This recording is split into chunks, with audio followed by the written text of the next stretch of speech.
Hello, I am Jamie from Stonemaier Games, and I'm here today to talk with a special guest about the topic of graphic design.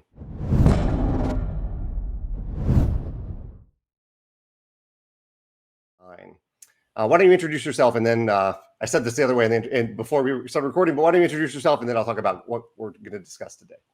Yeah, of course. My name is Julio Rodriguez. I'm a Stonemaier ambassador. We are going to be discussing graphic design and user interfaces in board games.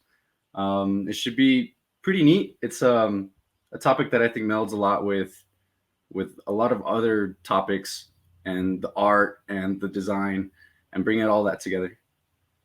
Yeah, I think you said that really well. That graphic design, graphic designers are kind of the unsung heroes, I think, of board games.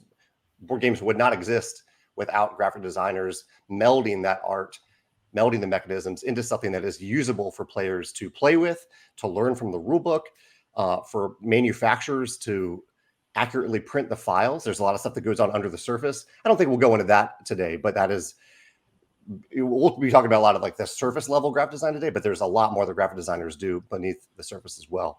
Do you have any? I don't have any experience with graphic design. I make prototypes on InDesign, but I don't really know what I'm doing. Do you have any experience with it? No, not really. I mean, I've done posters here and there, but it's nothing like in depth into graphic design. Yeah. Well, everything's, I think, a stepping stone towards what graphic designers do, and at least leads us to appreciate what they do, right. Involving, the icons, the layout, user interface, the typography, so much that they have to think about when creating a cohesive visual for a board game and a usable visual. So I did pose, before we jump into our list, we each have 5 games that we're going to talk about today and talk about the graphic design as a whole and probably 1 or 2 standout elements of the graphic design for these games. But I did ask some of the people who watch the weekly Facebook livecast, I asked them what games stand out for them for graphic design. And I also asked ambassadors. And so the viewer picks, really briefly, that they mentioned were Anachrony, Dune Imperium, Kanban, Ra, Century, either Century Spice Road or the Gollum edition, Unmatched, Architects of the West Kingdom, Sleeping Gods, Trekking Through History, Carnegie, Iki, and Parks. And then the ambassador picks were Arc Nova, Century again, Cthulhu, Death May Die, Dune Imperium, Eclipse, Federation, Kanban EV, Marvel United, On Mars, Parks, Raiders of the North Sea, Scythe, Voidfall, and Botany. There are some patterns among the games that I mentioned that I won't spoil here, but you might be able to detect them if you're following along, and I'm sure we'll talk about them, or I know we're going to talk about them in our list today. So Julio, what are your honorable mentions for this category? So my honorable mentions are basically all Stonemaier games to me. I'm not going to list them in my top 5, kind of keeping with Jamie's pattern. But yeah, I think all Stonemaier games, Wingspan, Scythe, I think they have amazing graphic design. Teotihuacan, I think is a really good one. Tzolkin, the Gears, I think that's a good meld art with graphic design.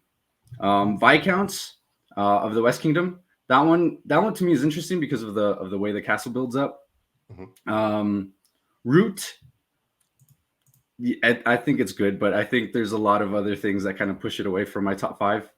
Arc Nova was mentioned, Terraforming Mars, and then worker placements in general, I think need to have good graphic design in order for them to be good worker placements.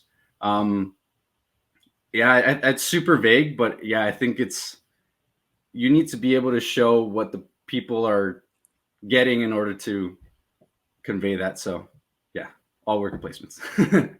And one of the tricky things I think for worker placements is that you have people sitting around the table from different angles, different distances from different action spaces. So you can't just think about what this icon or what this action space looks like from the best possible angle. You have to look at it from every angle, different lighting perspectives. So you're right. I think that's a big puzzle for graphic designers to solve in worker placement games. Yep. My honorable mentions, let's see. So the Stonemaier games that I think do the best at graphic design are Charterstone, Scythe, Tapestry, Apiary, and Rolling Realms, all for different reasons. Like Rolling Realms, we're cramming a lot of information onto a single card, but I think my graphic designer, Christine, does a great job of that. And then for Charterstone, Mr. Cuddington helped out. The artist helped out with the graphic design for Scythe. Jakob Brzezowski helped out. So a lot of some of my favorite icons in games are actually designed by the artist in those games. Same with Tapestry and Andrew Bosley.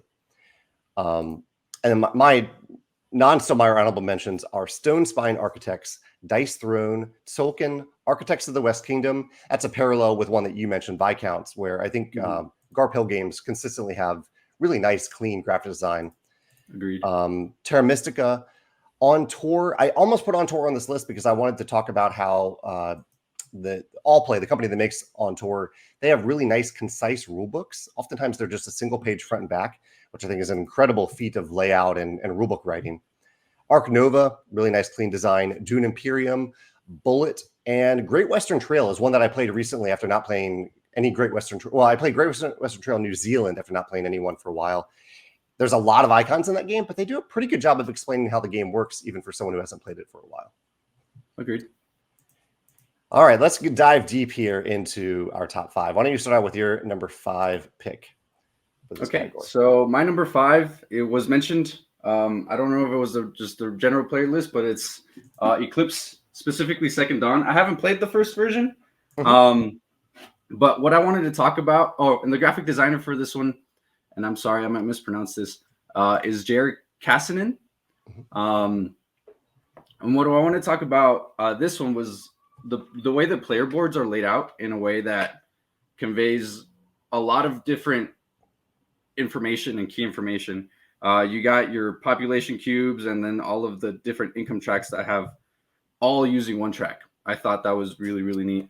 And then the way that the ship upgrades and the little tray, the way that they convey what they need to convey without it being clunky. Well, it could be a little clunky, but I think it does a great job. It does a very similar thing to Scythe, where as in Scythe you go up on your workers, they get more expensive. The same thing here, but it's the whole action. So the more actions you do, the more expensive it gets. So I thought that was a really neat and clever way of doing that. And I think the visual that Jamie showed with the full player, the full board, I think it just looks beautiful along with everything. The player mats, I think, are a real feat of graphic design and organization. Right. I haven't played the one that you showed. I played the previous version of Eclipse, and I played it before I designed Scythe. And like you said, the idea of just pulling tokens off to reveal different costs as you go, it's just a really clever system. Like there's far more complicated systems that you could convey that, but it's so streamlined by showcasing it this way. And I think a lot of games have learned from Eclipse in the way that they convey either income or cost changing based on tokens that have ever been removed from the mat. Yeah, I agree. It's also crazy how big the game is, and it conveys it in such a small player board. And then I'm saying small, but it's big compared to other games. But it's just, I think it does a great job. I'm glad you led off with this one. Do you have that tray handy still? Yeah, sure. The circular. I don't know. Is that a Game Trays tray or the one before that? Oh, the one before? Yes, I think it is Game Trays. I'm not sure if it's in the. Yeah. It looks like. No, I don't think there's a logo on it. But yeah, it's neat because it's also the storage of each player. And I don't want to pick it up because I don't want to spill everything, but I can kind of see it. Right. Yeah, I think so. This is at least on Board Game Geek, tray design is listed in a different category than graphic design, but there's a lot of overlap between the two. And some of what we'll talk about today is almost product design and user interface beyond just graphic design. But I think Noah at Game Trays has done an amazing job with trays, and he's inspired other tray designers to take their trays to the next level too. So I'm glad you used that as one of our first examples today. Yeah. So Eclipse as Julio's number 5 pick today. Great pick for the latest version of Eclipse. My number 5 is, so one of the patterns that we saw today, I'll pull this up on the other screen, is Ra, the latest version of Ra. And the pattern that you may have seen in a lot of the games that I listed is that Ian O'Toole, both an artist and a graphic designer, he is I think, consistently seen as one of the best visual designers in the industry. And I have to agree. I think Ian does an incredible job. I haven't had the pleasure of working with Ian yet from a publishing perspective, but I did talk to him about a project at one point, and his process is so in depth. Like he isn't the type of graphic designer where you just tell him what to make. Like he wants to actively play the game multiple times, so he really, really understands the game, which I think is really cool for a graphic designer to do. But the thing I wanted to highlight in Raw, especially the newest version of Raw in particular, is a little thing that Ian did. Let me see if my Zoom will work now. It won't work. But the player mats. There aren't player mats in most previous versions of Raw. There's just like a reference sheet. And Ian combines the reference sheet with a player mat that has all the icons on the game, kind of explaining what all the different tiles in the game do. And in particular, I mean, there's so many little, I wish I could zoom in a little bit better on it, because he has like little hints as to like what happens in each era. And the biggest thing that he does is that one of the things in Raw is that some of the tiles are wiped away at the end of each epoch, I think they're called in the game, whereas some tiles remain there for the rest of the game. I think it's the left side where the left side, they stay for the entire game. The right side, they go away. And that, to me, was such a clever decision to have this visual of the player mat explaining what the different tiles do, but also delineating between tiles that stay and tiles that go. Just one of those little clever touches that makes the game shine and makes the game, it ensures that you don't have to refer to the rule book very much at all when you play the latest version of Raw. Have you played the latest version of Raw or any versions of Raw? I haven't played either of them. It's definitely on my radar. I've been seeing a lot of other YouTube channels talk about it, and it just hasn't hit that priority. Like there's other things above it that I want to play it and buy before Raw. But that one, now that you talk about it, I definitely want to see if I can get that on the table, even if it's at a game shop. Yeah, I love the game just in general. I tried to list games that I also love in addition to loving the graphic design, but I think Ian did a wonderful job with this one. Yeah, that is Raw, my number 5 pick. You want to talk about your number 4? Yeah, so my number 4, I actually don't have visuals for, but it's King's Dilemma. Without spoiling anything, the way that the game progresses through beginning to end, I think is conveyed in such a minimalist way that it's good. For each session, you will play card or draw cards from a deck and read a little story, vote on that, and then this little track of 5 different things moves up and down.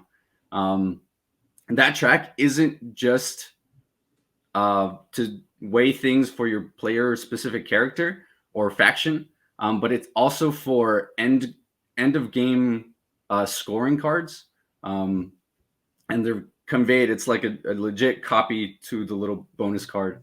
The way that the little story cards that you draw, I don't see this talked about a lot, and I don't have one because I've played this game twice and it's been that good.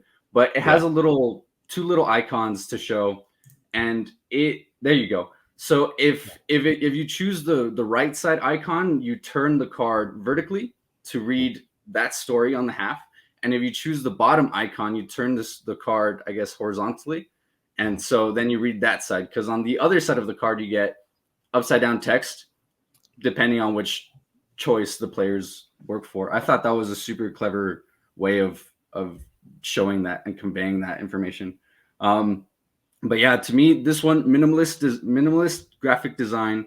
I couldn't find a graphic designer for this one, but it does go.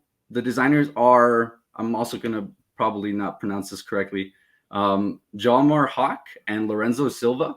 If they're the ones that did the graphic design, or if it was the artists, then I think they did a very good job with King's Dilemma. I completely agree with the things that you talked about here. And I'm glad you mentioned the cards too. I'd forgotten how clever that little card mechanism is for telling you which way to flip the card, and also in some ways prevent you from reading the other text because it's upside down. It's hard to read, which I think is good for the game. Like you can always flip it around and read it if you want to, but often in games like this, I I don't know. Sometimes I want to know what could have happened, but in this game in particular, I feel like I only want to know what our choice was and to move forward with that choice. And it's just the graphic design is they made some interesting choices with it where there are cards, and we're not going to show them here, but there are fully beautifully illustrated cards in the game, quite a few of them. But they left the tug of war track here, the kind of the resource track you were talking about. They left it kind of bare bones, and I think they did that intentionally because so many different themes and concepts can be applied to the track depending on the cards that you're reading at any given time. So like I think they wanted to leave it pretty open, and I think they did a good job with that. Yeah. Right. As the generations of the kings progress, like all of these things are still a factor through each generation, and it's vague enough to kind of portray the different storylines. But yeah, I think it does a very good job. I am excited about the sequel, The Queen's Dilemma. I think will come out sometime this year. And the one thing that I am excited about that is that it looks like there will be a big map on the table as well. And I'm looking forward to that because I think that will feel like, again, like we're a council of people making decisions for the kingdom, but we're like pointing at a map and maybe moving some tokens around on the map, maybe putting stickers on it. I don't know. Did you back that one? Are you curious about that one? I was so close to backing it, and I regret not backing it. I was just afraid that, and it did happen. Like my game group has kind of like changed since I first played. Then I played again with the new game group, and so I'm like, oh, I should have backed it. So yeah, I regret not backing it. I think it'll be if it's good, it'll be available elsewhere too. Oh, I'm sure. That's a great pick. One of my favorite legacy games of all time, The King's Dilemma, as Julio's number 4. My number 4 is Lost Ruins of Arnak, with the graphic designer is Philippe Mermac. I'll pull that up over here. So this is a game where I love the visuals just in general of Lost Ruins of Arnak. I love the art. The card frames are beautiful, and there's a lot going on in the game. It's a deck building game and a worker placement game. You talked about the difficulty of the graphic design for worker placement games, and I think this game does a good job of showing you different information, like the costs are on the little worker placement circles and things like that. There's different temple tracks depending on the side of the board where you're moving up this temple track, and I think the graphic design. So what probably happened here is the graphic designer told the artist how to where to put the positions of the different things on the track so that it's clear, like if I'm on this space, that I can't jump over to this space on the track.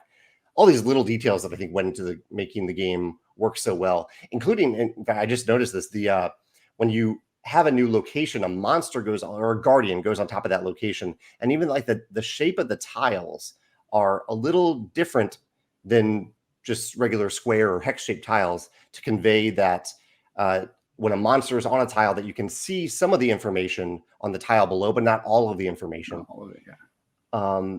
And then one of the things I thought was really clever is there's this token. It's a little bit hard to see in this image, but there's this token up here that you move every round to separate 2 different types of cards. At the beginning of the game, the token starts out all the way over here, and there's only 1 artifact card showing and 5 item cards. But every round, this token moves over 1 space. Right now, I think they're in the 4th round, and so there are 4 artifact cards, and these are typically cards that you'll buy more often as the game progresses, not early in the game, so they're more prevalent later in the game, and only 2 item cards, which are less useful later in the game. Clever game design decision for sure, but also a really clever graphic design element to have this little token that shows you exactly where what round it is and how many cards you should have on this card display at any given time. Yeah, so Lost Ruins of Arnak. Are you familiar with this game? Have you played it? Yeah. Actually, it's one of my favorite games. It's right behind me, but I don't know if you can see it. Oh yeah, but yeah, definitely, it's really cool. I don't think I've played another game that does that with the cards. To decrease the amount of cards that are good in the early game and increase the amount of cards that are good in the late game. I don't think I've seen another game. I mean, you've played way more games than I have, but yeah, I think that's really neat. The temple track, you talked about it. I kind of have used that in inspiration of some other little designs I've done, but yeah, I think it's really cool. I think it's a really, really pretty game. Yeah, I think it has a beautiful table presence. And I can't think of any other games that do that. They might be out there, but I just think, I think it's so clever because they could have done this with some big chart in the rule book that you have to refer to every now and then, but it's so clear the way that they conveyed it on the board. And it's portraying like three things at once: three things, yeah, the two types of cards and the round track. So and the round, yeah, all in one little token. Yeah, pretty incredible. And maybe that was a decision from the designers, but the graphic designer, I think, did a good job of putting it together in the final game. Yeah. So good job to Philippe for doing that. That's my number 4 pick, Lost Ruins of Arnak.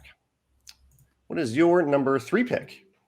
My number 3 is Search for Planet X. I haven't seen this one talked about a lot. It's interesting because if you've played Clue and you like Clue, you'll like Search for Planet X. It's all logic based, but I think the neat part about this, is the way that you gain information.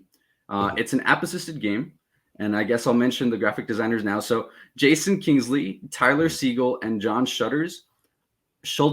I couldn't find whether any of these three did the app or the board, but either way, it's also minimalist. The app itself is minimalist in a way that it tells you what you want, and it's super easy to, I messed up.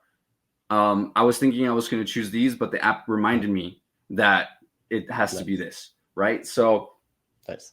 I think that's a really good job. The next thing I wanted to talk about was the player like covers to hide your information. It's not just a divider, but it also shows all the information you need. And it does look like a lot, but really it's not a lot. It's kind of just explaining in case you have further questions rather than pulling out the rule book. It's all here. I think this does a great job. Then the sheet that you use to cross off what you agree on or don't agree on what's there or what's not there. It's all crammed into this paper. I think there's a deluxe version with a dry erase, which I think is a very good idea of doing that. But it looks cumbersome once you've like filled it up. But after that or before that and during that, you know what you're doing. So you yourself are the one that's making it, I guess, clunky or cluttered. But either way, I think it's all portrayed in a way that tells all the players what's going on. You have to tell the players what you're doing, so you kind of mark it for each other player to kind of keep that in mind. Like, why did that person look for that twice? It's probably because they didn't find it the first time. So it's just all that logic that kind of goes into play. This is a little bit recency bias. I recently picked up this game and I've been playing it very often. I think it's a really clever logic-based game, and it's the only one in my list that's app assisted with it. So there are two things I want to highlight about what you said here, which I think are huge for graphic design. And one is that great graphic design doesn't ask players to remember much at all. They can just look at what's in front of them, whether it's that sheet of paper you're holding up, the player aid, the app, whatever it is, a player mat in another game. All the information that you need is right there, so you don't have to remember anything. The game. There's so many games I think that do that. They like ask you to remember little exceptions or things like that. But great graphic design removes that. And also with the player aid you held up, one of the lists that I referred to when I was thinking about this was I have a video about language independent games, which oftentimes have great graphic design. But I think sometimes more information can actually be helpful. You held up that player aid you held up could probably be expressed all in icons, but to understand all those icons, you'd probably have to refer to something else anyway. So they just put the text right there for you so you could have it. And so I think finding that right balance between text and icons and just giving players the information so they don't need to refer to something else, I think is great. So I thought that example that you held up was a great one. Thank you. Yeah. So that's the Search for Planet X from two designers that I've had the pleasure of working with too. Ben and Matthew are wonderful designers. My number 3, what is my number 3? First in Flight. Actually, this is another game from designers Ben and Ben Ross and Matthew Malley. First in Flight. The graphic designers are Sarah Lafser and Tomas Boguz. And I'll pull up an image of it right here. This is, again, similar to your game. This is a fairly new to me game, First in Flight. It's a deck building game with a push your luck element and a one-way action selection track where you can select any action ahead of your current pawn, but you can't go back. But you can cycle around here multiple times, depending on each round is a different cycle around this track. Overall, I think the game does a lot of like little things that let the visuals, the mechanisms pull together into a nice visual cohesive experience. Nice player mats that explain what you're doing. I can't really show it right here, but there's nice icons on the player mat. The cards are all really well laid out. The track itself explains itself without you needing to refer to the rulebook. But the clever touch, I like to highlight a clever touch here in this game. In particular, it's this idea that there is one card in the deck that is bigger than the rest. So whenever you go on a flight in First in Flight, you shuffle your deck and you play out that deck until you decide to stop. And if you decide to stop, there's a card that you play into this row of cards that you're revealing that shows that you are starting to glide back down. You're choosing to glide. And this card doesn't go in the deck because it's a different size, so you can't shuffle it in. But this card, the reason they made a different size is because if it wasn't a different size, you probably would, after starting to glide down, you probably would accidentally shuffle it into your deck afterwards. Because you like start your glide, but then you have to continue to reveal more cards. And so kind of shown here, like you might reveal the glide card and then have more cards that come out after that. In fact, this is the glide card right here. This is the glide card in this deck. So it gets covered up instinctively. It's hard to describe it if you haven't played it, but like my instinct after revealing all these cards is to put them back into a deck and shuffle them up. And I would definitely forget the glide card. And so cleverly, the graphic designer just made it a different card size so you don't do that. And one of those many little decisions the graphic designers make as to like what card size is best for the game, and even down to the individual cards in the game. So that was a really clever touch for this game. Yeah, have you played First in Flight or deck builders that do clever decisions with graphic design? I haven't played First in Flight. This is the first time I actually hear about it. Maybe I haven't been keeping up lately, but that's actually a really pretty game. That picture I think does a really good job. I think games I had to like full screen that because I was like, what is this? But games that use reminders without reminder, that's clever. I can't think of one off the top of my head, but I'm sure that because it's so instinctive and intuitive that it just kind of does it without you thinking, it's reminding me. It's just kind of like, oh yeah, this goes over there and this goes over here, right? So that's incredibly clever. That looks like a really cool game. I want to try that one. Yeah, I've had a lot of fun with this one. That's First in Flight as my number 3 pick. All right, we're down to the top 2 here. What's your number 2 selection for this category? So I recently picked up this game. It hasn't been in my collection for all that long, but I think it fits this category really well. I've enjoyed playing this game a lot, and that game is Fox Experiment. This is designed by Elizabeth Hargrave, who also designed Wingspan. And the graphic designer is Stevo Torres. There's a few things I wanted to highlight. One thing I wanted to highlight, and I have the Kickstarter deluxe components, is the actual board. Its art doesn't always get in the way. It kind of does sometimes, but it's done in such a way that the art fits with what goes there. So hidden behind the science cards, there's a little science thing, and then hidden behind, I forgot what these cards are, but there's a little building behind it that kind of portrays this town. So that's one of the aspects. I also think that the way that the I guess turn selection tokens are put out, it's really clever. And then you also gain things whether you want to be whether you not want to be first, because if you want to force yourself as first, you don't get a bonus. I thought that was super clever. The other things I wanted to highlight were the cards. And I know there's probably going to be a big glare, but it's minimalistic in a way that it shows which dice you're going to get and whether it's a male or female fox. Does it really cleanly. Mm-hmm. And then the actual child foxes that you're going to breed, I think this is super cool. I think it's, you write your name or the name of the fox that you're going to get make, and then you cross off what you roll. And that mini game within a game, I don't know how they did it, but I think that's super cool. I've seen a few interviews with Elizabeth, and she kind of talks about how like that progressed. And I think this is one of those things that goes with design and graphic design, having to be able to pull that off, to be able to cleanly do it this way is really cool. Last thing I wanted to mention were your little player boards. This is a track that's hidden in putting things on the board. It's technically a track because you pay resources as you move up on it and you get more benefits from it, but it's hidden in a way that it doesn't look like a track. So I thought that was really cool.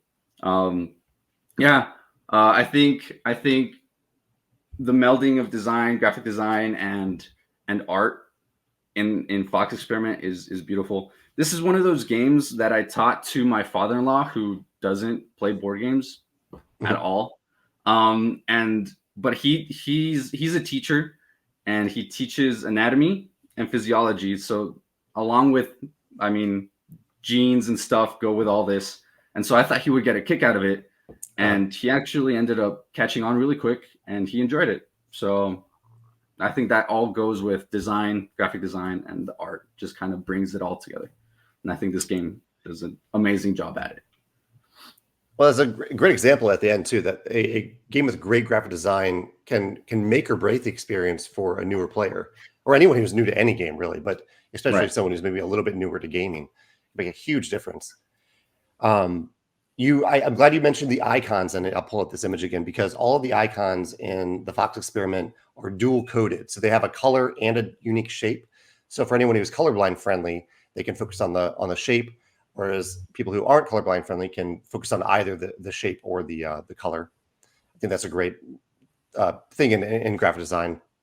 And I'm also glad that you mentioned the board's layout and how, for the most part, the art doesn't get in the way of the graphic design, but they're also built together in a really nice way. And that's something that I had to learn along the way. Like with Euphoria, I had the artist make the board for Euphoria, and then I had my graphic designer put the graphic design on top.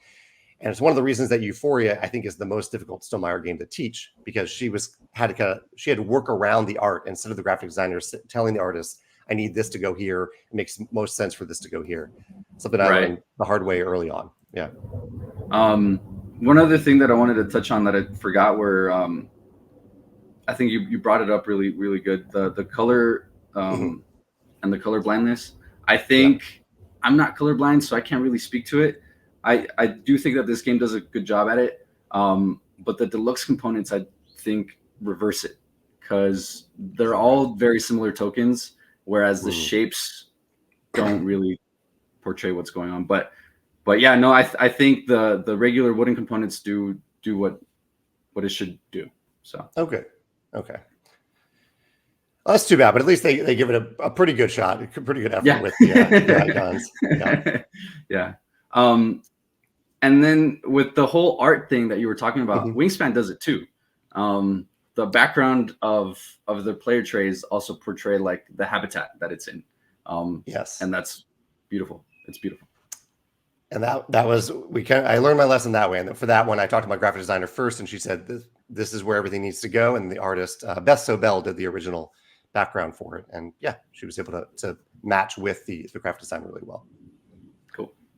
Great pick, the Fox Experiment from Wingspan designer Elizabeth Hargrave as your number 2. My number 2 is Santa's Workshop. This is a new to me game. This is Santa's Workshop 2nd edition specifically, with the graphic designer is Matt Paquette. And I'm going to talk about product design a little bit with this one and graphic design. But this is a worker placement game. We're talking about worker placement again. And it does a lot of neat things with positive player interaction with worker placement. And one of those things, one of my favorite things, is that when I place a worker on the board, and this is an example here, if I place a worker right here, I gain the benefit shown directly above it. So I gain 2 little blueprints. The next player, though, gains 3 blueprints.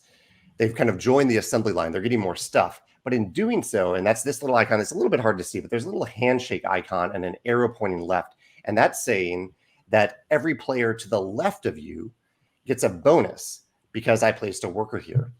So there's little elements like that in the graphic design that I think can convey a lot of information in a limited amount of space. From a product design perspective, there are a few other little touches. One you can't really see here, but on there's a Christmas tree with ornaments that you can put on that tree, either on the board or on the player mat, depending on what mode of the game you're playing on.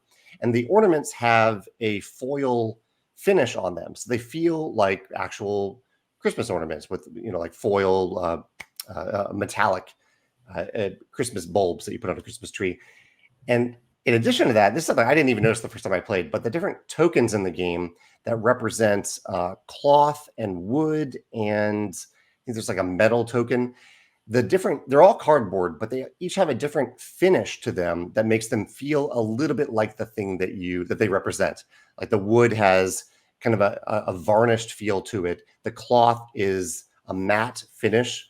You can it just feels different than the other ones. And then I think it's either a foil or a very glossy finish to the metal tokens.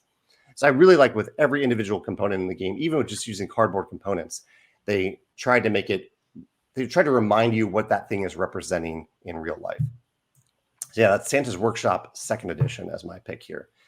Have you played this one, or can you think of other games where the tokens really, they went out of their way to make you, even the Christmas tree in this image I was holding up, they made a 3D Christmas tree that feels a little bit like a Christmas tree. Can you think of anything like that? Not really. I haven't played Santa's Workshop. Maybe Everdell. It has a big old tree. The big old tree. Yeah. That one I should have put in my honorable mentions. It can get sometimes in the way, the big old tree, especially depending on table sizes. But again, that's one of those worker placement, tableau building type of games that I think it does exactly what it needs to do. Does a really good job at it. About the tokens with the different things, that's actually really cool. I didn't know you could do that with cardboard tokens. It's something I hadn't thought about. I know with like rule books, we've played around with different textures in rule books, but I hadn't thought of applying that same method to cardboard. But yeah, I think you could really apply any type of texture to a punch board or a piece of cardboard. Yeah, it's really cool. I think I've seen like what's that called? The glossy finish on a lot of cardboard tokens before too, but I've never seen like a matte finish or like textures. I know you do it with tapestry with the boards, but I didn't know you could do it with cardboard tokens. That's actually really cool. Yeah, the nicest, I think, example I've seen it is in, again, I'm forgetting the name of. It's from Portal Games that used the same texture that we used in Tapestry, in addition to spot UV printing, which is the kind of that glossy look. And it looks and feels really, really good in this game that I'm totally forgetting. But yeah, combine those two. That's a good reminder to me that combining multiple textures can have a really premium effect on a game. Right. Yeah, it's really cool. Good pick. Yeah, that's Santa's Workshop as my number 2. Now you stole what I think would have been my number 1, but I chose a different one. But I love your pick here. What is your number 1 pick? So I own everything for it. You can kind of see it off to the side right here. It's Dice Throne. I have the Santa Krampus box right here. This is one of those where let me pull up the designer for this one. Again, I think Gavin Brown is the graphic designer. Gavin Brown is the graphic designer, but I also found another one. And it's pretty cute. They have it on their website. Dewey Landgraf, also known as AKA Professor Whiskers. I thought you would get a kick out of that. But yeah, they do a good job at everything for this game. Like I said, I own everything for it. Adventures and all of the other ones. I did back Marvel, X-Men Dice Throne, so that should be coming in quick. This is one of those where I'm not sure whether the storage goes with Gavin and like who does what. Whether that's considered graphic design, but the way that the trays are, the way that the player, like, you just, okay, who do you want? Cool, pass it out. I have Santa here. The way that the the board is laid out, I think it's amazing. When I introduce new players, I always tell them the less hard hitting moves are on the left, and then it moves to the right. So the better they are, they're further to the right. So if you know, like, oh, I rolled this, but it's way over here, I'm gonna see if I can roll further over here, right? I think that does a really good job. There is, honestly, I don't know how many icons in this game, and I don't care because it's very specific to that character, and you only need to know that when you're playing that character or against that character. Every character has their leaflet, and you have the Marvel Loki, and those are really cool players because they have very unique things that they do. They all do, but Santa has two nice and easy ones, and if you see Scarlet's, she has the whole board filled out. I think that's really cool, and it's not even like a balance issue. I think the design wise for each character, I think is amazing, fighting against whoever. But it tells you what you need to know in short and in long. So spend to reroll, and then it tells you specifically what you're spending to reroll. Everything very well laid out. The way that the cards are also laid out, you got 4 different colors: blue, green, orange, white, I think. And they each do their own things. That's another thing that I think it does it really well. And they have icons, so in case colorblind comes into an issue, it still portrays what it needs to portray. And then the last thing I want to talk about are the dice. Every character has unique dice, and I don't know what goes on when you're designing dice and doing this. I'm sure Jamie can speak on it, but for each character to have 5 dice with 5 different or 3 different symbols, I think this is awesome. And it does what it needs to do to that specific character. I think by far my favorite game in this category. Gavin Brown does a really good job, and Jui, I don't know how to pronounce that name, but yeah, I think they do a really, really good job at doing this. This is one of those games where, yes, it has a little cheat sheet, but you're going to use it maybe once, twice, and then never use it again. Like, it does what it needs to do. It's very intuitive. I completely agree. Like you said, you really do just pick a character out of the box, put it on the table, and go. And you also mentioned the sheer number of icons, and because of the dice and the sheer number of characters, there are so many icons. It's a feat in itself that they've come up with so many unique icons that match with the character, but also are unique between. They're never repeated on other characters either. Right. I think that's pretty incredible. And yeah, I was going to pick this one too because I think Gavin was a graphic designer before he started running Roxley Studios, and he also dabbles in game design too, or doesn't dabble. He is a game designer as well, but his graphic design is just so clean. It's such it looks good. Like the little borders around the cards, the typography he chooses. I'm looking at the image over here on my screen here, but I just think it's really, really good graphic design from start to finish. And you said it all already, but yeah, I really, really like the graphic design in all of Roxley's games, but this was a great one to highlight. Yeah, definitely. Yeah. Dice Throne. So Dice Throne, yeah, the number 1 pick. I went a different direction since you picked this one, and I picked a very recent game in Let's Go to Japan. This is a game that relies heavily on icons. It's a game about planning a trip to Japan, and you're drafting cards in a bunch of different ways and putting those cards on your mat. And it's really a lot about the icon design and the card design itself in this game. So with these cards, you have information at the upper left of the card that conveys what you gain from that card when you kind of run through that day. This is a game about most of the game is about planning your trip, and the last like 10% of the game is about actually going on the trip day by day, top to bottom. So you just look down these cards and you gain the icons that are in the upper left. You gain victory points that are shown in the upper right. And then on the bottommost card, so the card that you chose to be the highlight of your day, there's an added bonus. And the bonus down here says basically, if you have up to this point, if you have this many icons of a certain type, then you gain this reward. You gain 3 extra victory points and some other tokens down here. I really like this. The entire card design here of how the icons work, of how they're oriented on the cards to convey exactly what you need to see at any given time. It's very rare that I need to look at the rulebook to see what the icons mean because the icons are so clear in this game. And also, I mentioned that it's a game where you're drafting in different ways. And it's generally a game where you're kind of passing cards around the table. But there's this track that you use in the game to track the number of rounds. And it shows very clearly exactly what you're doing each round. Like in this first round, it's saying take 1 card from the Kyoto deck and take 1 card from the Tokyo deck. That's the blue and the kind of the red here, or pink. Take 1 card from each of those decks, look at them, and it says play 1 card and pass 1.